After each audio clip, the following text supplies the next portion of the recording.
Got some more breaking news right now. I want to get to it. NPR has suspended a senior editor who publicly criticized the network's liberal bias. Our own Juan Williams joins us by telephone now, and you had your own run-in with NPR a couple years ago, Juan.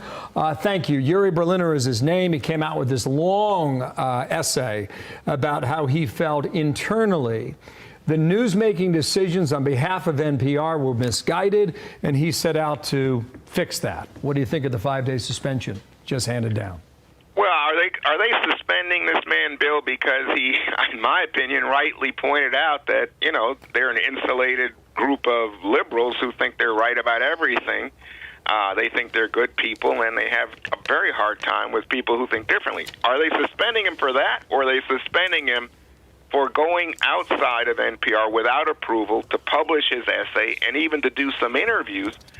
He did one with the New York Times recently without getting any approval from NPR. And he's not appealing the suspension at the moment, but they said it was a warning that could lead to his firing.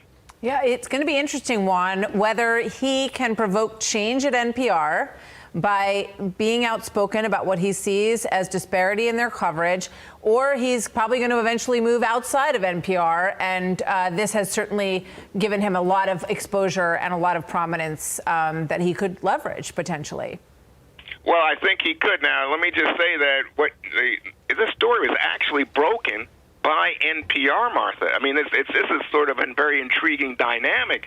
You have someone who actually was edited by Uri Berliner, David Folkenflik at NPR, breaking this story because he apparently was suspended last Friday for this week, the 5-day suspension. But again, NPR never spoke to Berliner, never spoke to Folkenflik about this, and Berliner gave Folkenflik the release and the letter announcing that he had been suspended.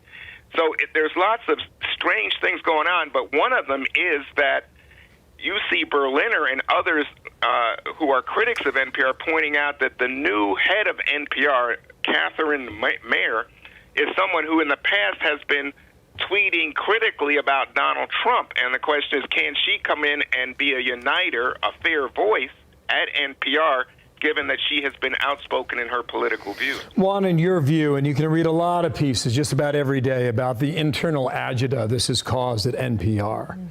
Do you think this brings on change? Does Berliner move on? Does he still work there? Or does NPR just keep on sailing in the same waters they've assumed for the past 8 years?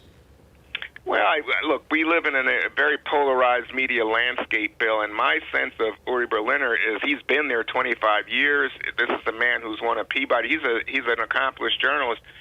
But right now he has angered his colleagues inside who see themselves as, you know, under assault from people who don't like them, who want to defund them, people who see them as, you know, in the case of my firing, unable to deal with people who think differently, especially in my case, a black guy who thinks differently than they think. And so they are very sensitive to criticism, even though, you know, they say, oh, they're all for being open-minded. I think what Uri Berliner has pointed out is they're not that open-minded. And I think that, you know, he may want to move on. I don't know if other people at other organizations are going to feel good about people who, you know, go outside of the organization without authorization to attack the organization itself. I understand if that's why you're being suspended, okay, but in this case, the political baggage is just so glaring. I don't know how you get away from the fact that, you know, Uri Berliner has spoken a truth about NPR and its political bias. Juan, thank you for jumping on the phone. Breaking news from NPR. We'll see where it goes. And again, there is public money that goes toward NPR. That's right. Juan, as you point out. Thank you, sir. I'm Steve Doocy. I'm Brian Kilmeade. And I'm Ainsley Earhart. And click here to subscribe to the Fox News YouTube page to catch our hottest interviews and most compelling analysis.